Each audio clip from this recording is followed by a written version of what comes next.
This video looks at the history of epidemics in Native American populations, healthcare systems for tribes, and in particular, the way tribes are being impacted during the COVID-19 pandemic.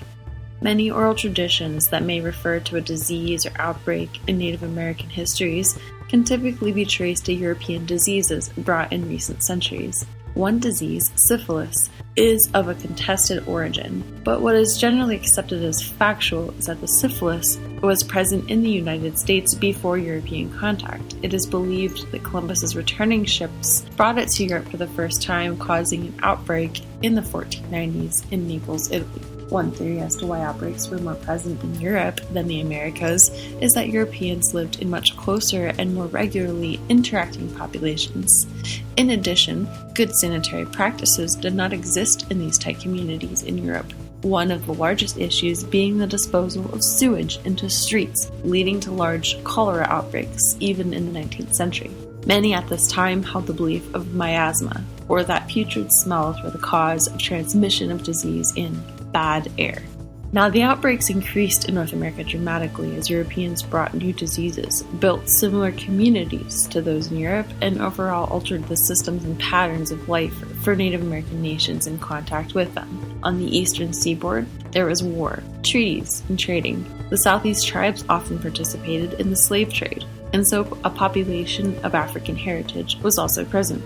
Along the south, and especially in the southwest and California regions, the Spanish and various religious missions enslaved and maimed those from the Pueblos clear to SoCal.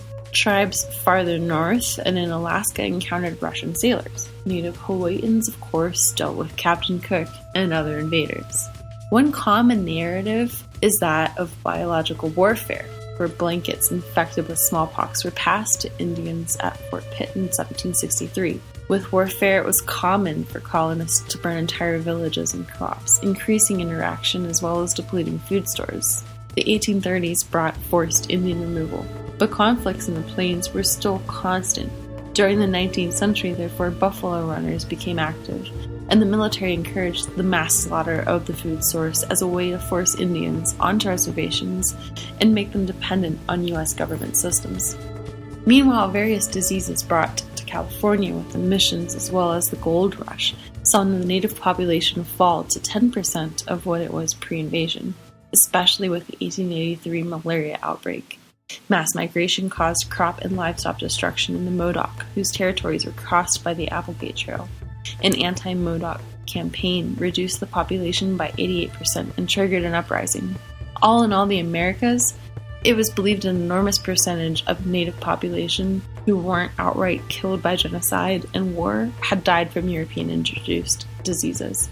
These diseases include the bubonic plague, chickenpox, cholera, the common cold, diphtheria, influenza, measles, malaria, pertussis, scarlet fever, various STDs, tuberculosis, typhoid, and typhus. Invasive plants disrupted food supplies, where human interference wasn't a direct cause for shortages. Conflict and war over land left many malnourished, and as assimilation policies increased, and in particular with the establishment of residential boarding school system, children were forced to not only attend away from families, but to speak English, cut their hair, dress differently, and practice Christianity. Disease was a widespread issue in this government education system. Tribal nations have always had their own systems for healthcare, and many of their traditional practices continue to be used today, such as through natural medicines and ceremonies. Healthcare for tribes by the United States began slowly, but was managed by the Department of War in the 1800s during an era of war and removal when tribes were considered foreign nations. When Indian Affairs was later converted to Department of the Interior tasks, marking when reservations and lands were now managed by the federal government on behalf of the tribes. Many hospitals were also established for Indian care. In fact, some treaties with nations outright declared that the United States shall create and run hospitals for the tribe as well as other systems like churches and schools. Around the turn of the 20th century, Susan LaFlèche Picotte became a strong advocate for Indian health, not only a woman but also Native American from the Omaha Nation. Picotte shattered records as a doctor, a trained physician advocating for her people's land, health, and discouraging alcohol consumption in the community as part of the temperance movement. With increasing concerns about the living conditions of Native Americans on reservations, the government sponsored an investigation, and so the Merriam Report was released in 1928, revealing great disparities. Yet it wouldn't be until 1955 that the Indian Health Service was officially established under the U.S. Department of Health and Human Services. Today, the IHS offers services in various states and urban centers, but only for federally recognized tribes and their members. In recent years, tribes have had the ability to opt in and control their healthcare systems as part of the self-determination movement. While the concept of the IHS is benevolent, to serve populations with disproportionate amounts of health issues, it, like other services for tribes, has been ridiculed as being largely underfunded and also inadequate. It also provides the opportunity for tribal members to serve their communities in health and science professions. We can explore health topics in more depth at another time, but part of why we wanted to do this video is to bring attention to the unique situation of tribes during the COVID-19 pandemic that is presently ongoing. So, how have tribal nations been affected? The first reported case of COVID-19 in Indian country was in the beginning of March when a casino worker in Umatilla was hospitalized at Walla Walla, Oregon. Since then, countless reservations have reported cases despite enacting their own powers to curfew people and close certain services. Essentially, all regions have now seen the virus. Various pueblos in New Mexico have seen an increase, and the Navajo Nation during March saw a dramatic rise in cases, some associated with a church gathering that violated social distancing measures. President Nez closed parks and tasked tribal police with enforcing a curfew. But some non-Navajo residents of Arizona continue to travel during these times of isolation, driving past the closed signs and posting selfies on social media. Many tribes have begged others to respect their sovereignty and authority and to stay away. These communities are not in the middle of nowhere to be explored at leisure.